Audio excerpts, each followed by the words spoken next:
Todo comienza aquí. En Vivero Citrus sembramos, trasplantamos, injertamos, rustificamos y entregamos plantas que producirán una excelente cosecha. Vivero Citrus, el vivero limonero más grande del mundo, récord Guinness Mundial. El origen de una plantación exitosa. Forward, fungicida y bactericida de amplio espectro. La combinación ideal por tamaño de partícula, humectabilidad, cobertura inmediata, seguridad y eficacia. Con contenido de cobre ionizable de alta calidad. Forward, el guardián más efectivo en la sanidad de cítricos.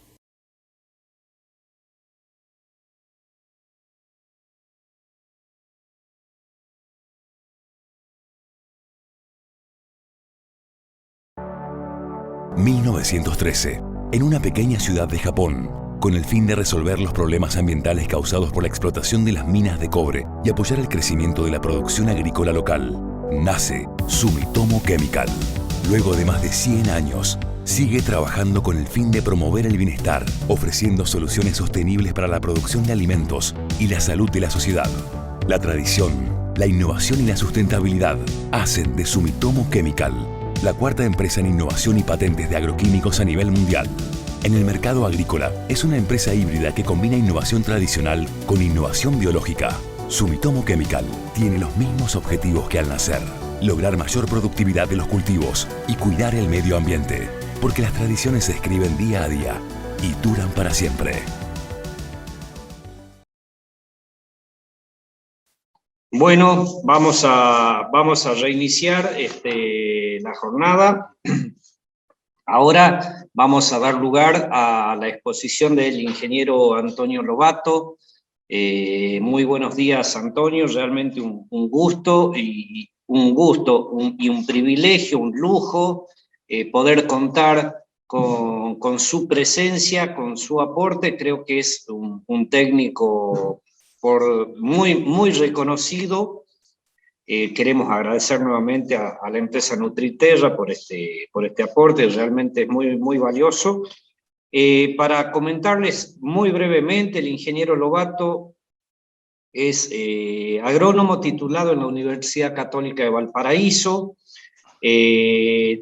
trabajó en el INIA, en el Instituto de Investigaciones, tiene numerosos trabajos de investigación en frutales. En el ámbito académico ha sido profesor de fruticultura y estadística en la Universidad de las Américas y director de la carrera de agronomía en la Universidad Iberoamericana de Ciencias y Tecnologías. Además, trabaja y dirige otras carreras, también de especializaciones en el ámbito privado, es consultor, tanto en Chile como en otros países. También ha realizado trabajos y consultorías para Estados Unidos y Bolivia, España y Argentina. La especialidad del ingeniero Lobato es la relación suelo-planta-agua, con énfasis en los problemas de la agronomía del riego y daño en los sistemas radicales de la fruta, de los frutales y vides a causa de hipoxia. En esta área, el trabajo del señor Lobato desarrolló inclusive un método de recuperación de huertos frutales y parronales afectados por asfixia radical. Este método descrito es materia de una patente de invención actualmente, que está en trámite en varios países. Pero bueno, vamos a dar lugar a que él nos comente y nos desarrolle un poco de este tema tan interesante. Buenos días, Antonio, y le cedo a usted la pantalla. Hola, buen día. Gusto saludarte y buenos días a todos quienes me escuchan. Esta mañana voy a conversar con ustedes y tratar de hacer una síntesis sobre lo que llamamos la relación suelo-planta-agua, y voy a tratar de hacerla de la forma más amigable y didáctica posible para llegar a algunas conclusiones hacia el final. Y entonces vamos a partir con la siguiente pregunta. ¿Es posible regar suelo y no plantas? ¿Es importante el riego invernal dado la fecha en la que estamos? Primero partamos con la composición de una planta para que tengamos una idea de la magnitud, digamos, de que juega el agua en un tejido vegetal, así como también en el resto de la vida en el planeta. Ahí tenemos una planta y su composición promedio, aproximadamente de 80% de agua, 70-80% de agua, ¿cierto? Habrán órganos que tienen un poco más, otros un poco menos, pero considerando en promedio planta 70-80%, materia seca un 20%. Si tomáramos nosotros el tejido vegetal y lo secáramos, pusiéramos una estufa hasta peso constante, observaríamos que de lo que llamamos la materia seca, el 92% corresponde a carbono, hidrógeno y oxígeno, que son celulosa y hemicelulosa básicamente. Y el 8% restante corresponde a los nutrientes esenciales, ¿cierto? Que provienen del suelo, del agua y o los fertilizantes, según sea el caso. Si le pusiéramos un número para poder dimensionarlo mejor, si una planta pesara 1000 kilos fresca, la pusiéramos en estufa, nos quedarían aproximadamente 800 kilos. O sea, perdón, si pusiéramos 1000 kilos frescos, al colocar una estufa perderíamos 800 kilos de peso, nos quedarían 200 kilos de lo que denominamos materia seca, y de estos 200 kilos, 184 son celulosa y hemicelulosa, y apenas 16 kilos corresponderían a lo que llamamos los nutrientes esenciales. ¿Okay? Otra cosa interesante, aparte de su composición, es para qué utiliza el agua, por qué tendríamos que regarla o aún así en su estado natural, para qué la usa. Bueno, es simple, porque estas plantas están en su medio natural, ¿cierto? O cultivadas, expuestas a lo que nos dominamos los factores del clima, radiación, humedad relativa, viento y temperatura, y esos factores la van a calentar, ¿cierto? Y en respuesta a no morir calcinada y para termorregularse y tratar de mantener su propia temperatura en torno a la temperatura media del aire, entonces va a transpirar y va a tomar agua del suelo, ¿cierto? Y la va a llevar a sus hojas y la va a transpirar.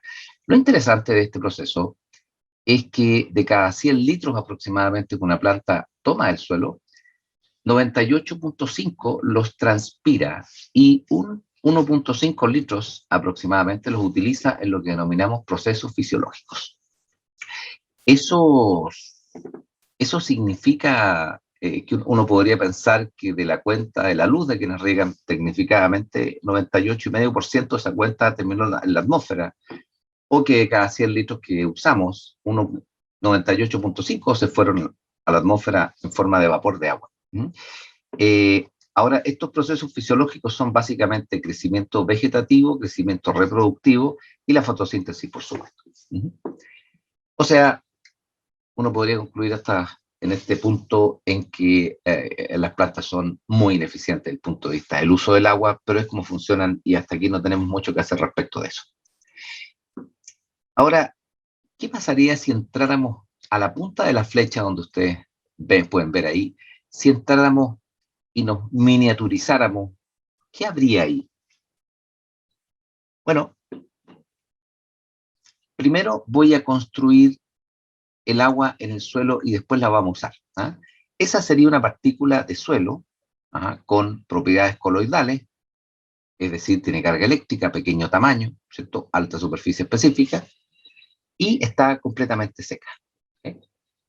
Y ahora le colocamos la primera capa de agua que se adhiere, ¿cierto?, a su superficie y va a ser lo que llamamos el agua higroscópica. Después hay una segunda capa de agua, que es la que pueden ver ustedes ahí, que es aquella que denominamos el punto de marchitez permanente. Luego viene una gran capa, ¿cierto?, que está comprendida entre el punto marchitez y la capacidad de campo, y luego viene aquella agua que no es capaz de adherirse a la partícula por fuerza, ya sea de adhesión o cohesión, y pasa de largo, ¿cierto?, que llamaríamos agua gravitacional. Ok, ahora entremos a este poro.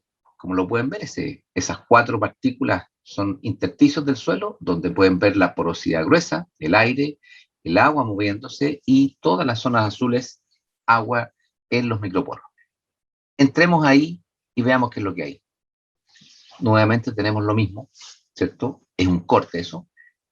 Todo eso que está ahí, todas esas columnas de agua que están comprendidas entre la capacidad de campo y el punto Marchitest, es lo que denominamos humedad aprovechable, la cual hace mucho tiempo sabemos que no tiene mayor valor para nosotros, dado que las plantas para poder crecer y producir en términos comerciales se mueven en un rango mucho más estrecho que corresponde a las 3 últimas columnas de agua, que hoy día denominamos agua útil, ¿cierto? O agua fácilmente aprovechable, y que corresponde a una fracción de ese rango que ustedes pueden ver ahí. ¿Okay? Y entonces nuestras raíces están enclavadas en el suelo y absorben agua de ahí. Si queremos producir en altos rendimientos, nos vamos a mover dentro de esas 3 últimas columnas. Si las plantas van a sobrevivir, entonces vamos a usar agua del rango más hacia la partícula. ¿Okay? Y si ahora penetráramos una hoja para ver qué es lo que habría ahí, si la miráramos por debajo, veríamos, ya les voy a mostrar las fotos, quiero recordar al doctor Andrew Benson, padre de la fotosíntesis, ¿cierto? Fue quienes descubrieron el ciclo de Calvin Benson, me tocó trabajar con él en un proyecto de investigación hace algunos años atrás, y dentro de las preguntas que uno podría hacerle a una persona como él, era cuál era el rol de los estomas, ¿cierto? Y sus aperturas en la fotosíntesis. Y quiero que miren bien esta foto porque es el en vez de una hoja. Esos que parecen alfiles de ajedrez corresponde a los tricomas, ¿cierto? A la pubescencia que se ve en el en vez de la hoja, unas tienen más, otras menos. Y pueden observar, hay unas aperturas ahí que estoy indicando con el cursor que corresponden a los estomas, ¿ok? Esto sería un estoma de noche. Y cuando digo de noche es porque lo pueden ver apenas abierto. Los estomas nunca se cierran. Siempre nosotros decimos con toda liviandad que los estomas se cierran, pero la verdad es que los estomas no se cierran, dado que debe haber intercambio gaseoso, ya sea para transpirar durante el día o para ingresar CO2, ¿cierto? Dióxido de carbono, para la fotosíntesis, y eso ocurre continuamente. Lo que llamamos el ciclo de Calvin-Benson, que lo conocemos como la fase oscura, ocurre continuamente. ¿Sí? Y ahora tenemos un estoma, ¿cierto? No, ese es de día, eso es de día, ¿ok? Nuestra capacidad de producir, digamos, de que las plantas produzcan y crezcan, va a estar condicionado largamente por esto que están viendo. Si no hay razones para que este estoma tenga un diámetro de apertura, cuestión que llamamos conductancia estomática, ¿cierto? La apertura del estoma. En la medida que transpiren más, que no hayan factores que obliguen al estoma a reducir esa conductancia y por lo tanto el consumo de agua, entonces vamos a poder tener una gran productividad. Si pusiéramos sensores en el suelo, veríamos, sensores de humedad, veríamos, primero, los sensores no le miden nada a las plantas, simplemente miden el contenido relativo o las variaciones del contenido relativo de agua en el suelo. Y la barra celeste que ven ahí corresponde a un riego, ¿cierto? La línea verde es el sensor, y observen cómo hay una pendiente negativa y una escalera. Así, el sensor nos podría indicar que una planta está teniendo actividad, porque cuando estamos de día se ve una disminución del contenido de humedad en el suelo, y cuando estamos de noche se ve una meseta, lo cual indica que el consumo principal de agua, que corresponde a la termorregulación, es de día, y de noche prácticamente el consumo es ínfimo. ¿Okay? Bueno, ya tenemos a la planta emplazada en el suelo, ¿cierto? En esta relación con él y absorbiendo agua en ciertos momentos y a mayor o menor intensidad. Me gustaría compartir con ustedes esto que llamamos, ¿cierto?, la importancia del riego invernal sobre el crecimiento y la producción de la temporada siguiente. La primera pregunta sería, ¿por qué tendríamos que regar en invierno? Uno, porque aun cuando se trata de limones, y quisiera tomar un segundo para poder explicar esto, en el caso de las hojas, en las plantas de hoja caduca, ajá, que vienen de climas templados, lo que ocurre en sus lugares de origen es que, dado que las primaveras y veranos son secos, o si existen lluvias, no permitirían satisfacer las evapotranspiraciones de plantas productivas, digamos, a nivel comercial, entonces las raíces tienen sistemas, podríamos llamar, de monitoreo de los contenidos de humedad, y en función de eso van a decidir cómo crecer la temporada siguiente.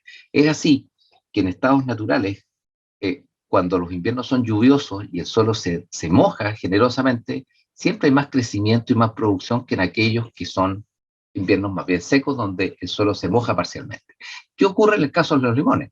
Todas las plantas de hoja persistente, como las llamaríamos, bueno, siempre están requiriendo agua.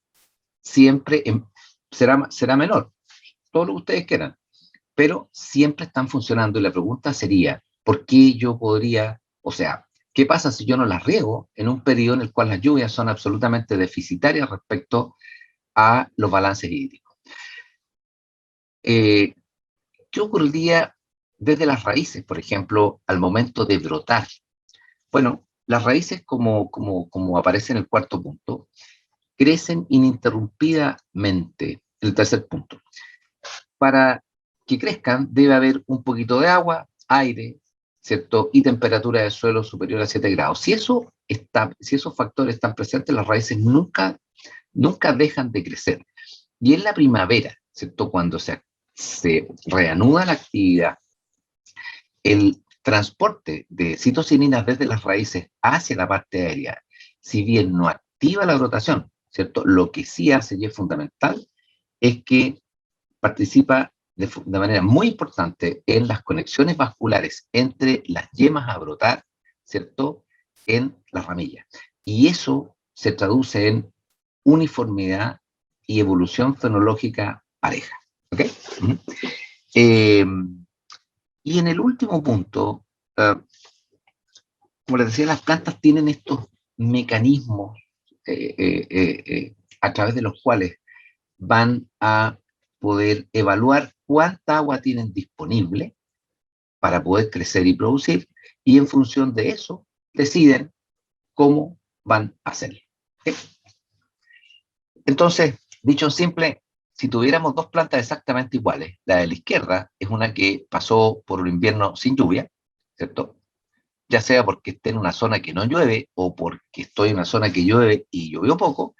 Todo lo rojo que se ve ahí son raíces de este crecimiento invernal ininterrumpido que, a causa del bajo nivel de humedad, ¿cierto? Ajá. Y ahí tienen la de la derecha, que es la misma planta en un invierno lluvioso. Miren la densidad de raíces de crecimiento activo que ocurrió durante el invierno. Bueno, a la hora de la brotación, la señal que van a enviar esas raíces vía citocinina para la uniformidad y activación de yemas es así. Y por lo tanto, la activación ocurre más o menos de esa manera. Pero en este lado de acá, ese gran volumen de raíces de crecimiento no activas genera una potente señal, ¿cierto?, para la conducción, ¿cierto?, la conexión de las yemas con el sistema vascular, y tenemos siempre una brotación pareja, uniforme, y, como comentaba, evoluciones fenológicas parejitas, que son muy importantes para los manejos culturales posteriores. Pero les diría que hay un factor todavía más importante a considerar dentro de lo que les dije. Uno, siempre las plantas funcionan en el estado natural para sobrevivir. Siempre están, si lo pudiéramos expresar así, funcionando al mínimo costo. ¿Ok? Así que son equilibrios de mínimo esfuerzo y desgaste en términos de los recursos que requieren para hacer su ciclo anual y vital. No están pensando en crecer ni vigorosamente, ni con gran expresión vegetativa, ni con gran cantidad de frutos. No. Siempre están sintonizadas al mínimo esfuerzo. Sin embargo, la producción comercial de fruta, cualquiera sea la especie, requiere de crecimientos vegetativos y reproductivos que no son naturales a las plantas. Y es por eso que hemos diseñado a lo largo del tiempo lo que denominamos manejos agronómicos, ¿cierto? Que están pensados para transformarlas en verdaderas fábricas de fruta. Como les digo, en el estado natural cualquier especie frutal no produce, ¿cierto?, lo que nosotros la forzamos a producir. Y por lo tanto, para eso la pregunta es, ¿qué cosas, ¿cierto?, dentro de todos estos manejos agronómicos son importantes? Bueno, todas las que conocemos. Es evidente entonces que la adaptación a un medio natural, donde por ejemplo no hay lluvias invernales, al secarse al suelo, activa los programas genéticos del mínimo esfuerzo y uso de recursos. Eso es lo que va a hacer. ¿Y tiene problema? Ninguno. Su objetivo es sobrevivir. Eso, por favor, me encantaría que les quedara todo claro. Y ese sobrevivir significa que la fruta, las hojas van a ser más chicas, menos hoja, menos crecimiento. La fruta tampoco necesita tantos kilos, porque finalmente un limón pequeño, ¿cierto?, o un limón más grande, si uno saca sus semillas y las siembra y son viables, entonces está cumpliendo con el objetivo de ese órgano, que es la continuidad de la especie. Pero finalmente, si pretendemos tener producciones comerciales en cantidad y calidad sustentables en el tiempo, se les debe proveer a las plantas de condiciones abundantes de riego, nutrición y fitosanidad para lograr lo anterior. ¿Okay? Entonces, veamos los datos que tenemos, que construimos con Ignacio Fernández y Nico Ripio en base a datos locales.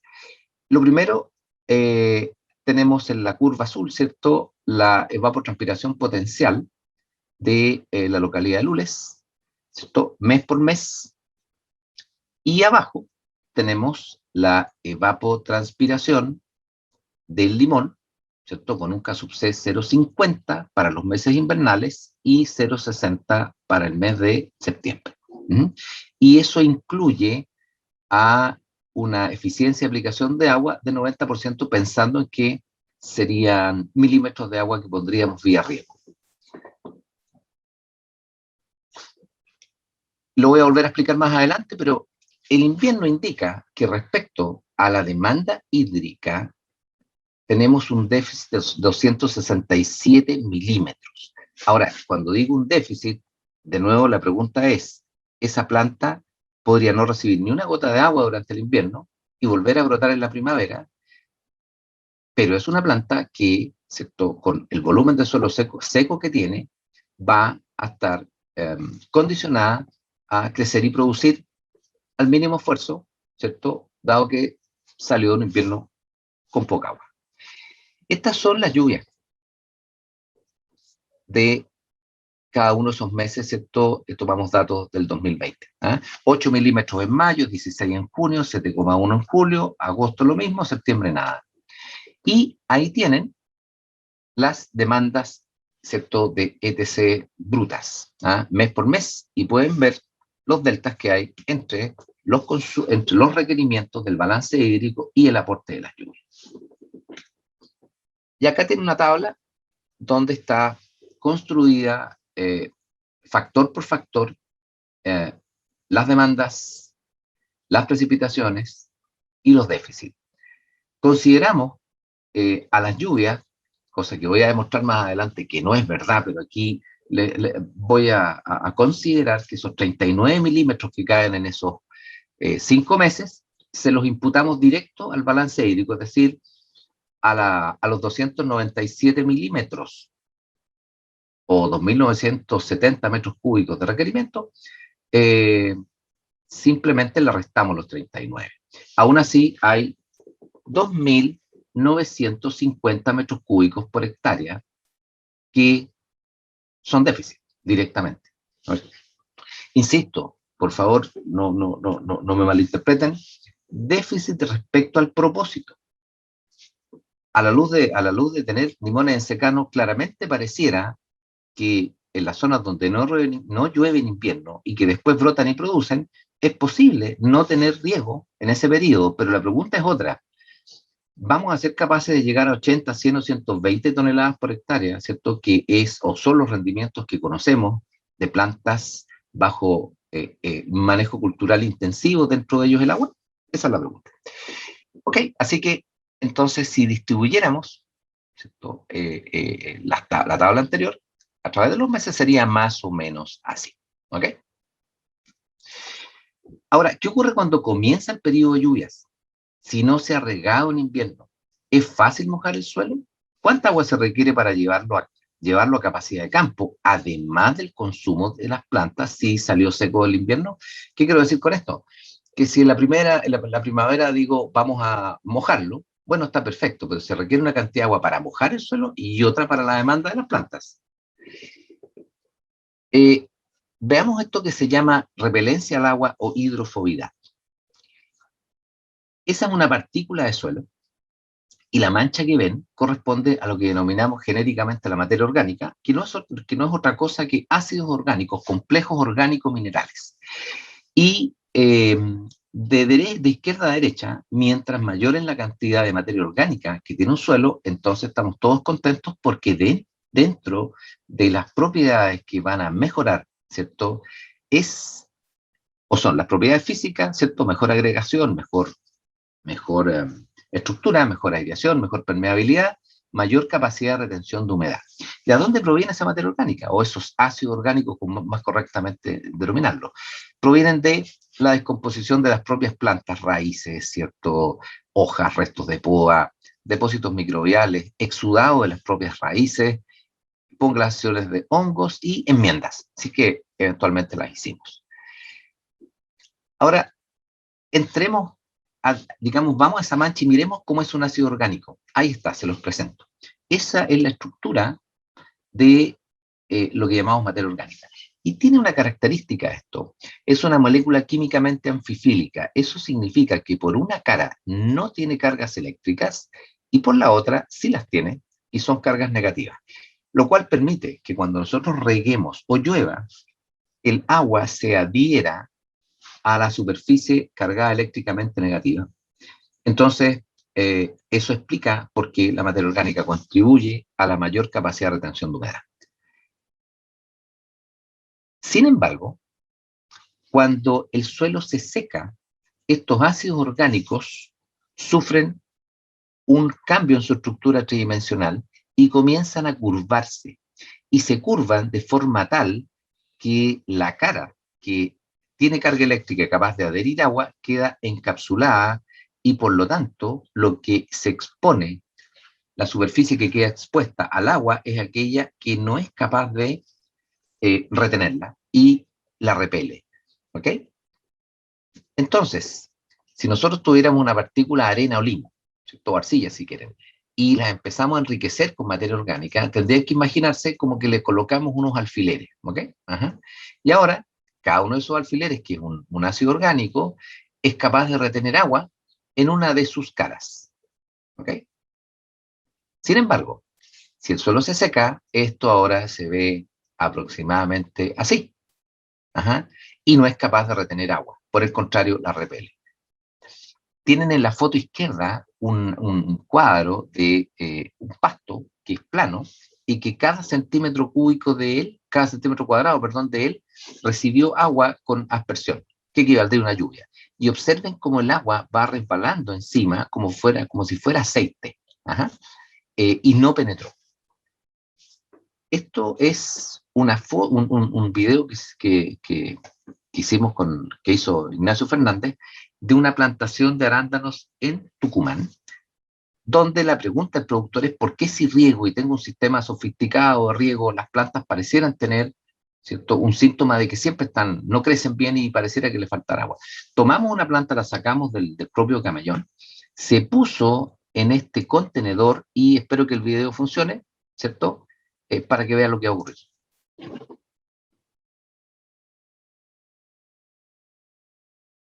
La está regando y observen cómo el agua va pasando, cosa que probablemente ninguno de ustedes les va a llamar la atención porque van a decir, bueno, si cuando uno riega se drena, ¿sí? Y de hecho debe ocurrir el drenaje. Ajá. Eso tiene eso tiene directas implicancias sobre la aireación.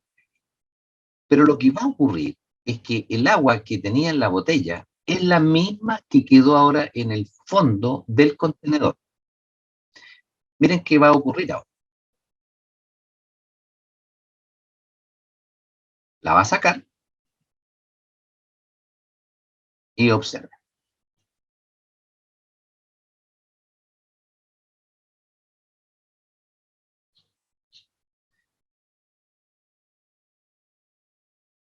Ok, se los presento. La hidrofobicidad, repelencia al agua, ¿cierto? O water repellency, como la pueden encontrar en literatura inglesa, es un fenómeno que está vinculado a la materia orgánica del suelo. Cualquier suelo con contenidos de materia orgánica de 1% hacia arriba, al secarse, va a repeler al agua.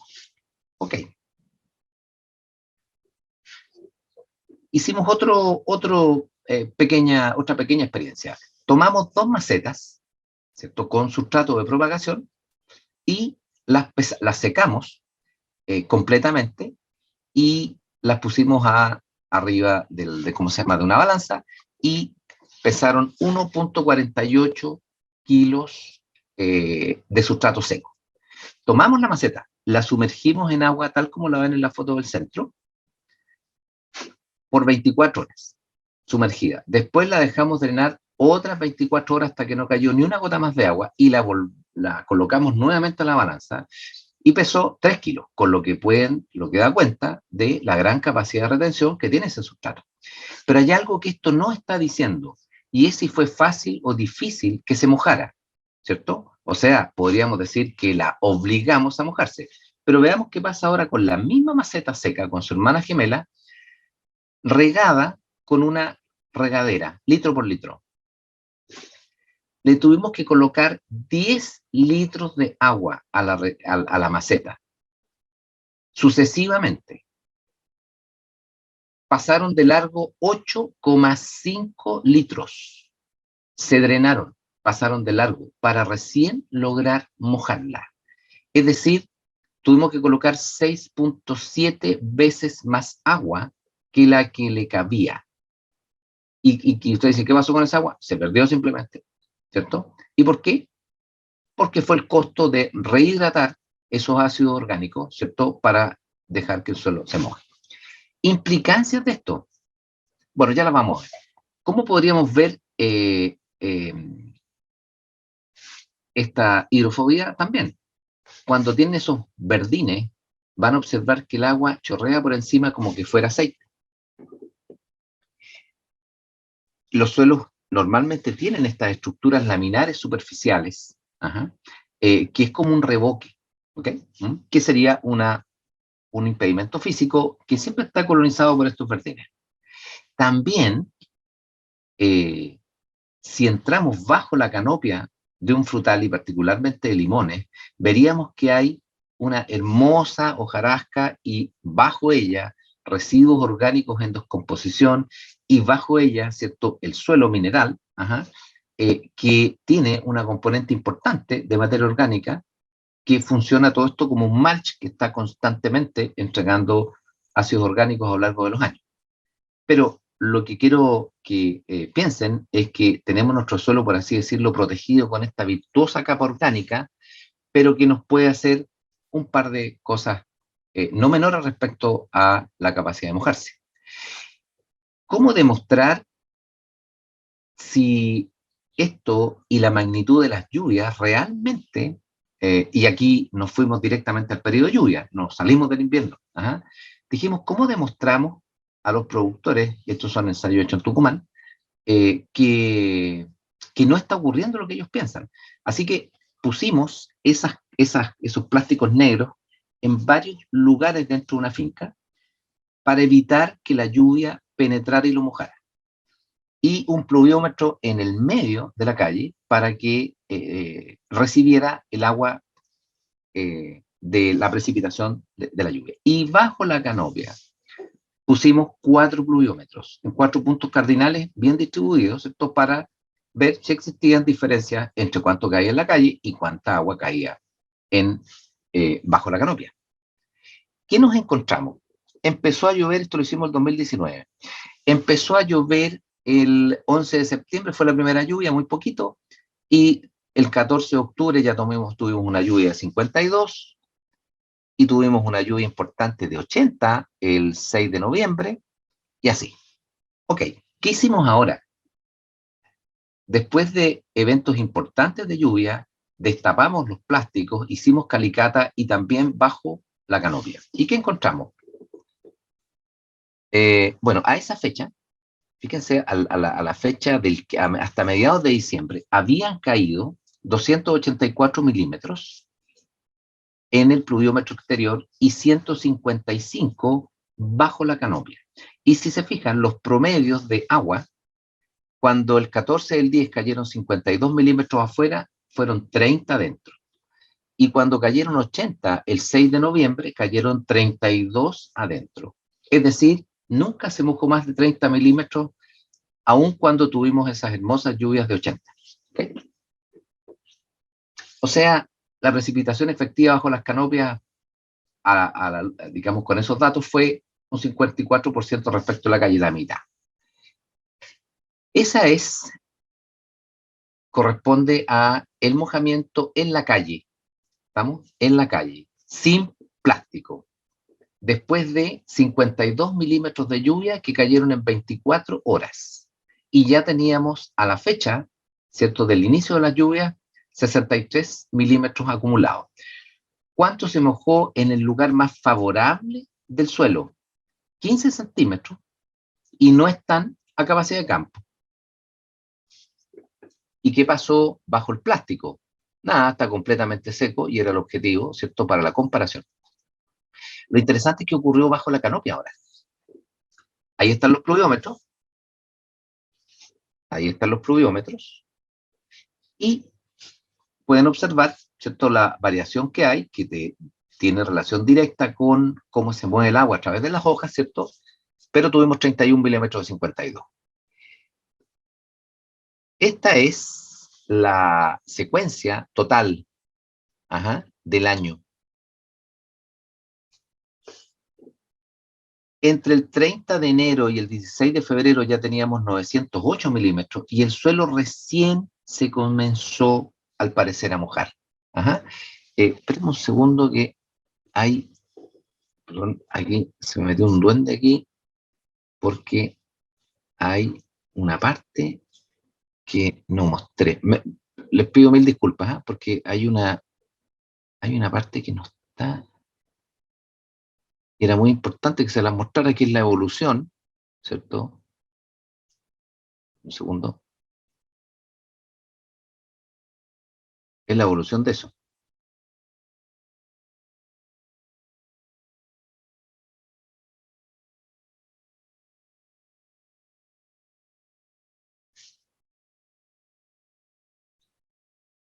Sí, no sé dónde la tengo. Bueno, mil disculpas. Quería mostrarles la evolución del resto del experimento bajo la canopia, donde no hay, ¿cierto? Observarían que el suelo sigue sin mojarse hacia fines de diciembre. La resistencia al penetrómetro en diciembre era altísima y el suelo estaba mojado hasta 30 centímetros y en el umbral de riego todavía no se mojaba. ¿Okay? Entonces, si el suelo que fue monitoreado sistemáticamente a lo largo de los meses no se mojó del todo bien, ¿qué deberíamos saber de la lluvia para entenderlo? Uno, está la hidrofobidad, ¿cierto? Dado que el suelo estuvo seco durante meses, ¿cierto? Y sobre todo bajo la canopia. Entonces, para que el agua penetre, para que la lluvia o el riego penetre al suelo, este debe estar mojado entre los 0,10 a 20 centímetros. Si está seco, el agua no va a penetrar y va a haber escurrimiento. Segundo, para que una lluvia sea imputable a un riego, ¿cierto?, deberíamos tener 40 a 50 milímetros por evento sobre, como decía, suelo mojado, para que logre infiltrar. Tercero, la intensidad. Nos da lo mismo 40 o 50 milímetros en 6 horas, en 12 horas, en 24 o en 48 horas. Y aproximadamente aquella que logra penetrar es la que tiene una intensidad del orden de los 2 litros por metro cuadrado por hora. ¿Eso qué significa? Que si caen 50 milímetros, entonces estas deberían caer en no menos de 24 horas. ¿Okay? Si ustedes dividen 50 en 24, le va a dar aproximadamente los 2.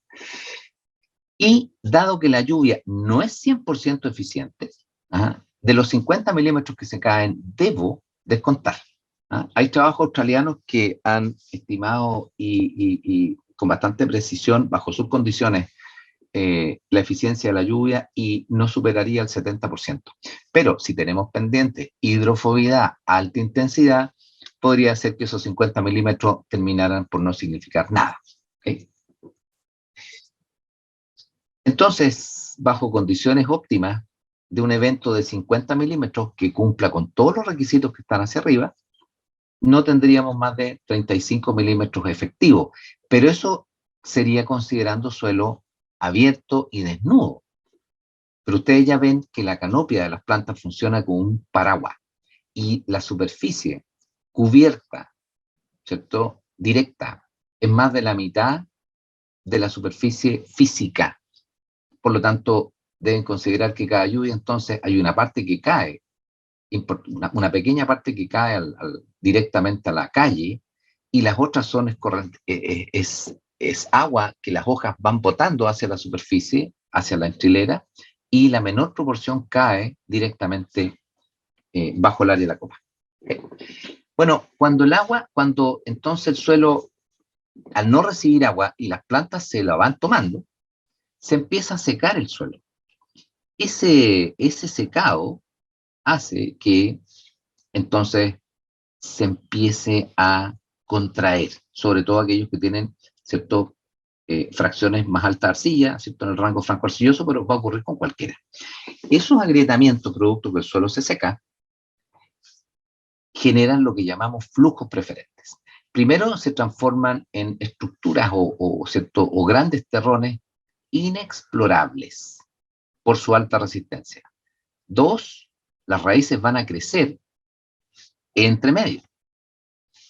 Y, desde el punto de vista del movimiento del agua, se va a producir lo que se llama un flujo preferente. Eso que ven ahí no es un dibujo, es una foto infrarroja de eso. ¿Ok? Entonces, es una foto en corte, donde la mancha arriba superior, ¿cierto?, corresponde a la aureola del gotero. ¿Ok? Ajá. Y que se vería redondita, muy bonita, y uno pensaría que está formando un bulbo. No, porque el agua se está moviendo por aquellos canalículos más grandes que le resultan más fáciles, ¿cierto? Y todo el negro es suelo que, aun cuando uno puede ver que el agua la recibe en la superficie, simplemente no se moja. ¿Ok?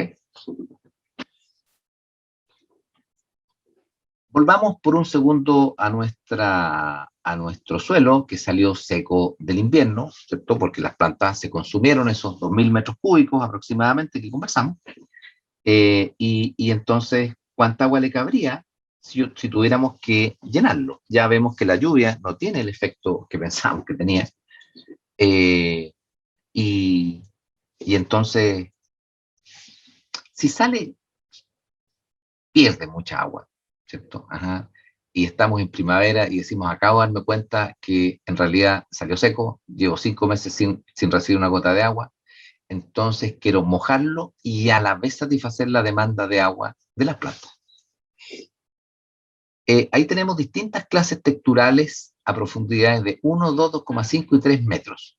Entonces tienen la lámina que se requeriría para mojarla sin hidrofobidad. Si tuviéramos un suelo franco-arenoso, necesitaríamos 120 milímetros, ¿cierto?, para mojarlo, si es que conservara un 50% de su humedad. ¿Estamos? ¿Ok? Si fuera franco, le cabrían 170 milímetros, ¿cierto?, por metro. Si le faltara el 50%, nos requeriríamos 85 y así, ¿ok? Para 1 metro, para 2 metros. Entonces, si nos paráramos en 2 metros y tuviéramos un suelo franco o franco arcilloso, ¿cierto? Que aún tiene la mitad del agua que le cabe. Necesitaríamos aproximadamente 100 milímetros por cada metro para mojarlo, sin hidrofobidad, más el agua que se requeriría, ¿cierto?, para la demanda de las plantas. Okay. Nosotros en Chile, que tenemos clima mediterráneo en la zona central, y a causa de la sequía que ya nos tiene a todos enfermos los nervios, digamos, los últimos 15 años, hemos tenido que comenzar un proceso hace mucho rato de construir inviernos que antes eran lluviosos mediante riego. Y por distintas razones agronómicas que no vienen al caso, necesitamos cortar el agua en muchos de nuestros cultivos frutales en el mes de marzo hasta mediados de mayo aproximadamente. En ese periodo, comprendido desde marzo, abril y parte de mayo, el suelo pierde humedad y es el objetivo por el cual se la suspendemos el riego. Necesitamos ciertas señales para que entren bien al invierno. Pero una vez que estamos en mayo, tenemos que evaluar cuánta agua le falta, ¿cierto?, para reponerla durante todo el invierno, sin consumo de las plantas, porque son plantas de hoja caduca, y recurrimos, ¿cierto?, a esta herramienta. Piensen, eso es un parrón. Miren el porte de la calicata, es un parronal que tiene estructura, alambre, toda una serie de complicaciones, así que no lo podemos hacer con máquina, nos encantaría, y prospectamos esas profundidades para saber cuánta agua tiene. Esos son trabajos que ha hecho Ignacio Fernández en Tucumán también, midiendo exactamente lo mismo. Usamos un reticulado de 30 centímetros y medimos directamente en él los contenidos de humedad cuadrante por cuadrante y después los graficamos para ver la distribución de la humedad y en qué punto están dentro del rango de humedad aprovechable. Respecto de la profundidad ahora, quisiera compartir con ustedes un par de comparaciones. Esto es un cítrico, un limón, ¿ok? Miren la densidad de raíces y la profundidad que tiene la cinta.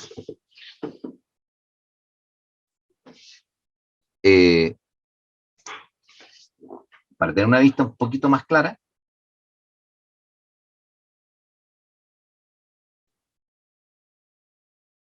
me decían las señoritas con las que hablé en la mañana que se veía un poco cortado, pero quiero que miren, la wincha tiene 1,70 m y si seguía aún más abajo, créanme que todavía siguen habiendo raíces, ni remotamente está la mayor cantidad de raíces en la superficie, y hay una altísima densidad en profundidad, ¿cierto?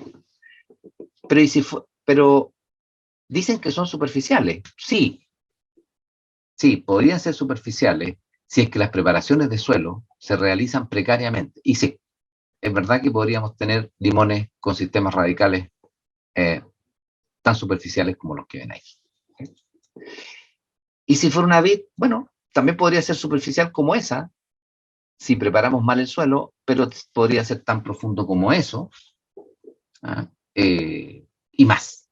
¿Okay? Esa calicata tiene 4,20 m y pueden ver raíces en el fondo de ella que dan cuenta de la capacidad de exploración. ¿Y cuánto mojamos en este caso? Bueno, si tiene 4 metros, por lo menos trataremos de mojar 2 a 3. Pues lo que estamos haciendo ahí en una calicata en invierno es ver cómo va la construcción de nuestro invierno lluvioso. En ese lugar, particularmente, que es una sucesión de distintos horizontes, en promedio les diría que es un suelo franco y regamos más o menos 250 a 300 milímetros entre mediados de mayo y mediados de septiembre, sin que haya consumo de las plantas porque son de hoja caduca. Y esto es un ciruelo. Y ahí estamos mirando, ¿cierto? También en el invierno, en una linda calicata, la profundidad, y ahí tienen la cinta que muestra raíces a 3,80 m, y si seguíamos más abajo, créanme que también la encontramos. ¿Okay? Ahora, cómo el movimiento del agua en el suelo y el comportamiento del tiempo de riego y de la lluvia, ¿cierto? Tendría que agregarla, podría afectar al sistema radical. Podría provocarnos un síndrome de decaimiento provocado por asfixia radical. Veamos de qué se trata. Este es un sistema radical que le faltan partes. Una raíz normal tiene raíces de estructura permanente, ¿cierto? Bueno, tiene raicillas, raíces de transición y raíces de estructura permanente. Ajá. Ahí la estoy indicando. El único problema de este sistema radical es que en una planta normal, el 60-70% de lo que uno debería observar en términos de relaciones de volumen de raíces corresponde a raicillas y raíces de transición, siendo mayoritariamente raicillas, ¿cierto? Las que componen ese 60-70% de la cabellera. Entonces, este es un sistema radical que básicamente tiene solo estructura permanente, está muy degradado, y la razón es falta de oxígeno. ¿Okay? ¿Qué otra cosa caracteriza, además de lo anterior, al síndrome de decaimiento por asfixia radical? La epidermis de las raíces se desprende con facilidad. ¿Okay? Ustedes toman con la yema de los dedos una raíz y se va a desprender la piel. Van a observar raíces con crecimientos ascendentes, ¿cierto? Hacia la superficie. Y, dependiendo de la especie, un hermoso color rojo que se presenta en las vides, en los paltos, en los carozos, no se ve en los manzanos, no se ve el mismo color en los nogales, se ven los arándanos, ligeramente en los cítricos.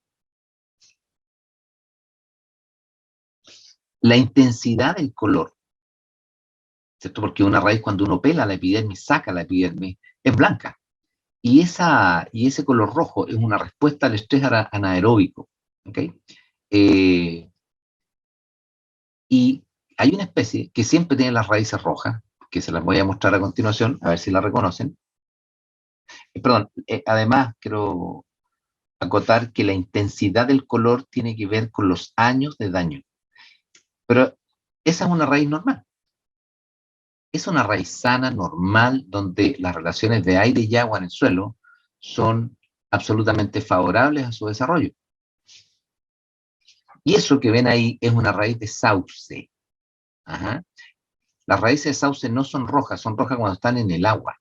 Y eso también es una respuesta, ¿cierto?, a bajos niveles de oxígeno y acumulación de ácido salicílico y precursores de él que generan esas coloraciones.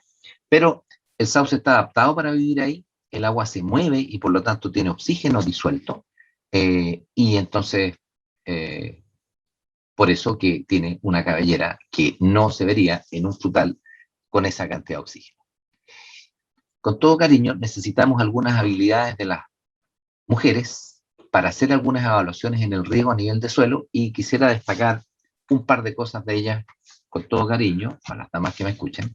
La primera es que dicen que somos más o menos así si nuestra mente la comparáramos con un tablero, ¿cierto? De cosas, ¿cierto? Ajá. Múltiples tareas contra nosotros, un botoncito nomás, porque con dos ya nos enredamos.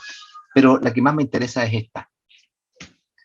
La capacidad de distinguir lila, fucsia del morado, cosa que nosotros los agrupamos cortitos, ¿no? ¿Cierto?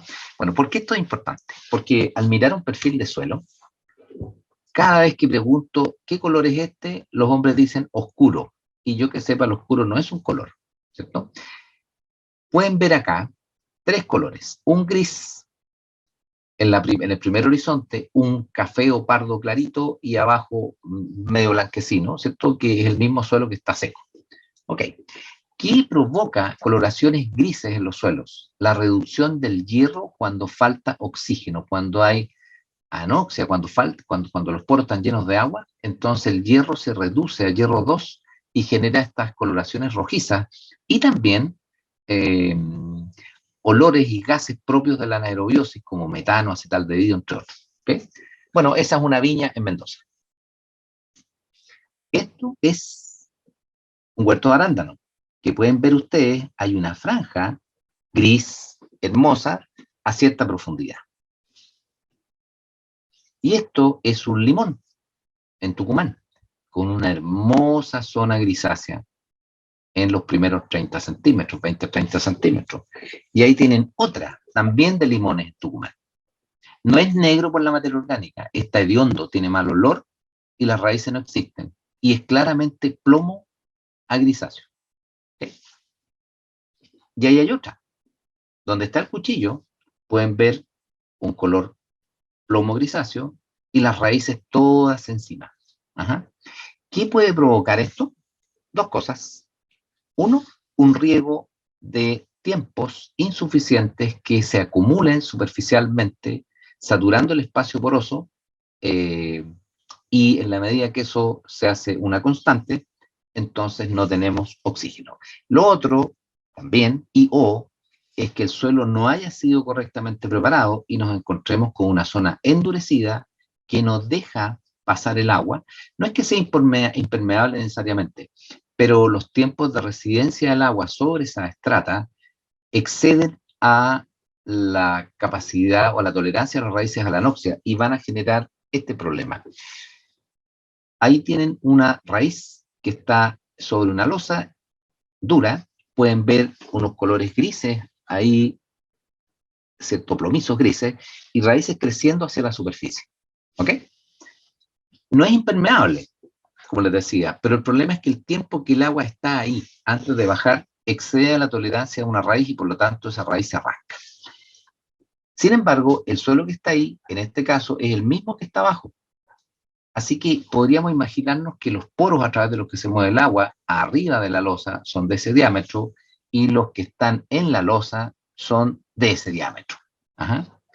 ¿Cómo explicar por qué se produce el anegamiento?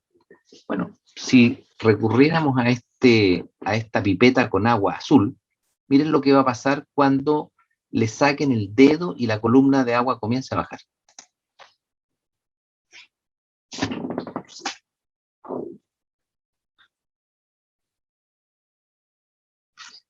Observen la punta de la pipeta. No cae el agua, ¿cierto? Bueno, es lo mismo, ¿cierto? Ajá. Y eso lo explica la tensión superficial del agua. Cuando los intersticios a través de los cuales el agua se debe mover son muy pequeños y su escasa capacidad de deformación no se lo permite, como se ve en la figura superior derecha, el agua trata de deformarse, no es capaz de deformarse lo suficiente y queda ahí, colgada en ese intersticio. Es decir, eso significa que el dicho, o cuando nos enseñaron los estados de la materia de niños, la mayoría de nosotros, que nos decían, la materia en el estado líquido adopta la forma del recipiente que la contiene, y por lo tanto, eso nos hizo pensar que entonces el agua sería capaz de pasar por cualquier lugar. Eso no es cierto. ¿Okay? ¿Y en qué consiste? Finalmente voy a contestar esta pregunta, si podemos regar suelo o plantas. Esa es la patente que les contaba que desarrollamos entre el 95 y el 2002. Fue la razón por la que fui a trabajar a Argentina. Nos conocimos con la familia Bridge y hemos trabajado los últimos casi 20 años, cercano a 20 años, en temas de relación suelo-planta-agua, en todo el interior de la Argentina.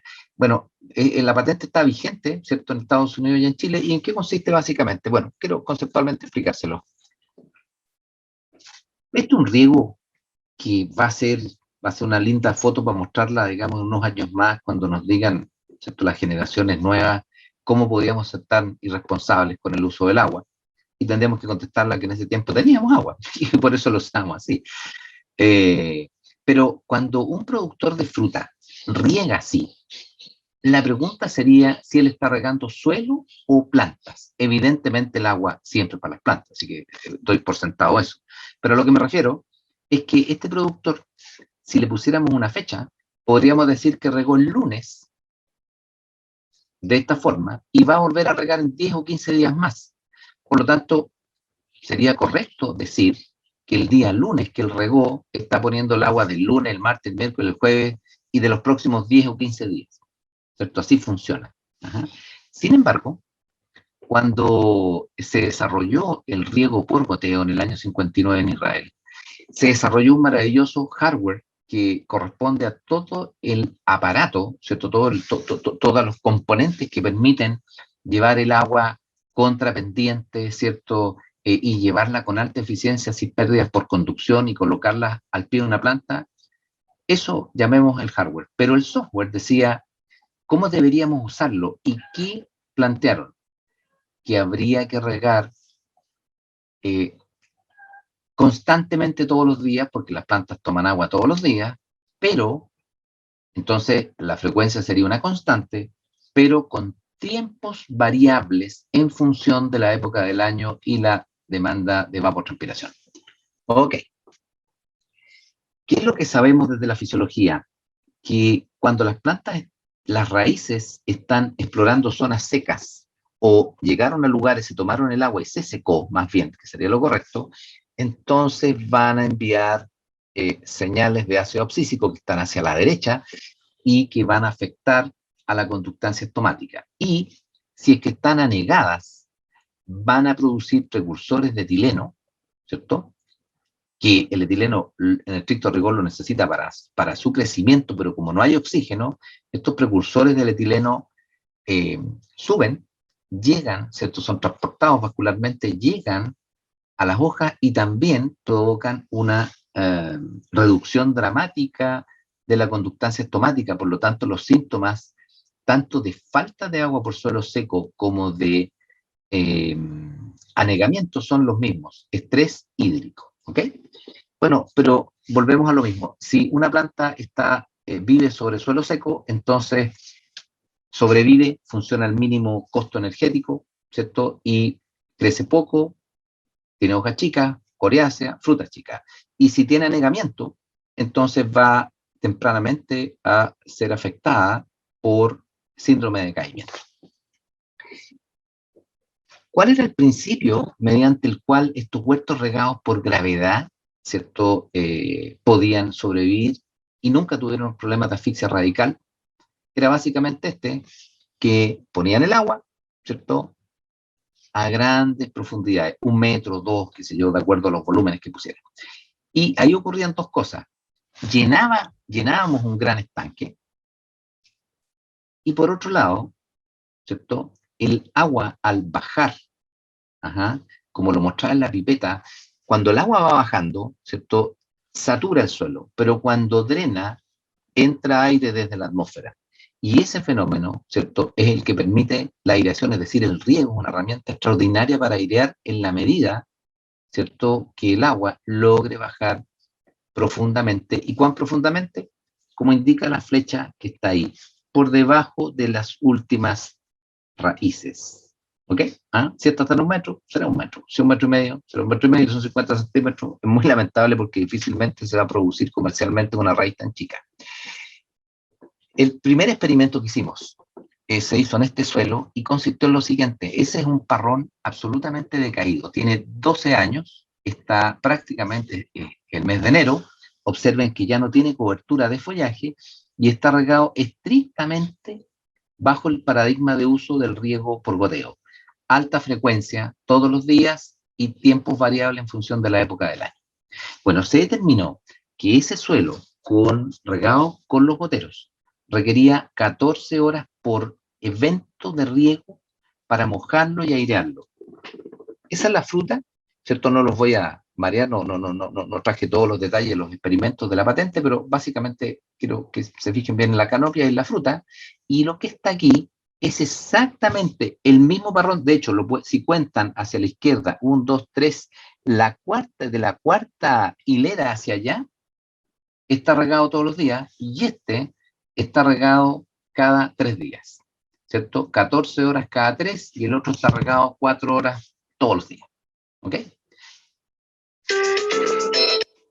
Dicho de otra forma, esto me dice que me estoy excediendo el tiempo.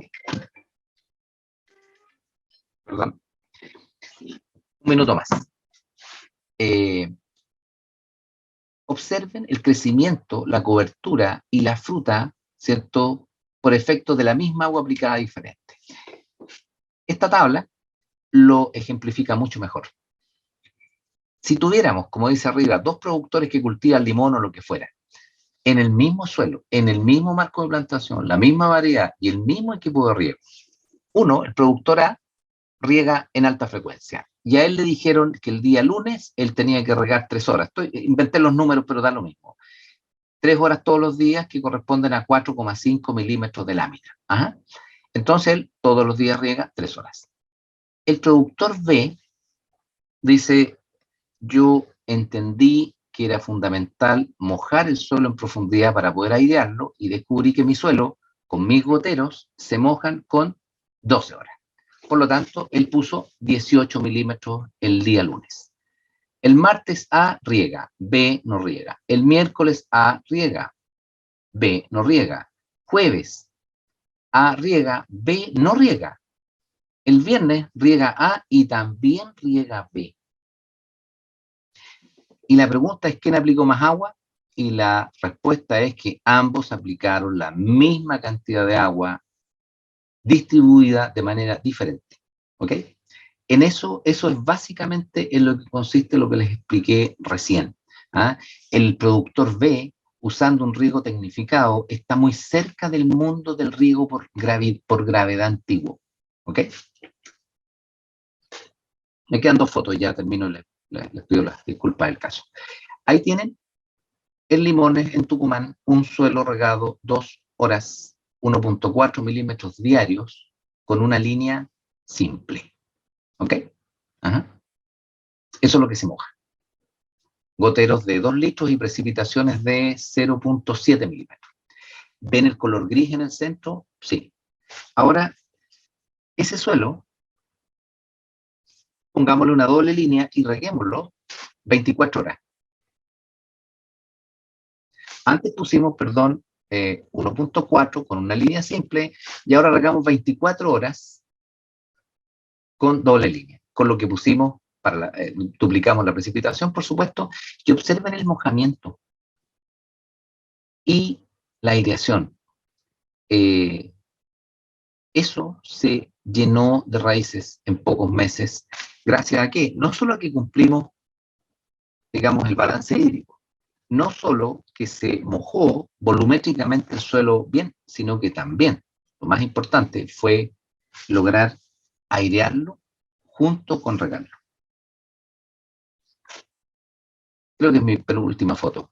Tienen arriba el efecto de un riego corto. Así se ve. Superficial, raíces ascendentes, pocas raicillas y predominio de raíces estructurales o estructura permanente. Y lo que tienen abajo, ¿cierto? Son 2 fotos de los mismos suelos, ¿cierto? O de características similares, regados en baja frecuencia, riegos largos, profundos y poco frecuentes. Y termino con este comentario. No es un dogma lo que estoy diciendo. Hay 3 tipos de suelos. Aquellos que deben ser regados largos, profundos y poco frecuentes. Porque la naturaleza y sucesión de sus horizontes y composición textural obliga, ¿cierto?, a poner grandes volúmenes de agua para mojarlo, pero principalmente airearlo. Después hay un segundo grupo de suelos que deben ser regados en alta frecuencia, todos los días y no solo una vez al día, sino que pueden ser 2 y 3 también. Y hay un tercer tipo de suelos que son muy excepcionales, que pueden ser regados largos o cortos y nunca van a tener problemas de asfixia radical. Entonces, no se trata de que me guste el riego largo o el riego corto, sino que cuál es aquel que permite que el sistema radical, ¿cierto?, pueda crecer, desarrollarse con toda normalidad. Creo que la última sí. Muchas gracias y disculpen por excederme en el tiempo.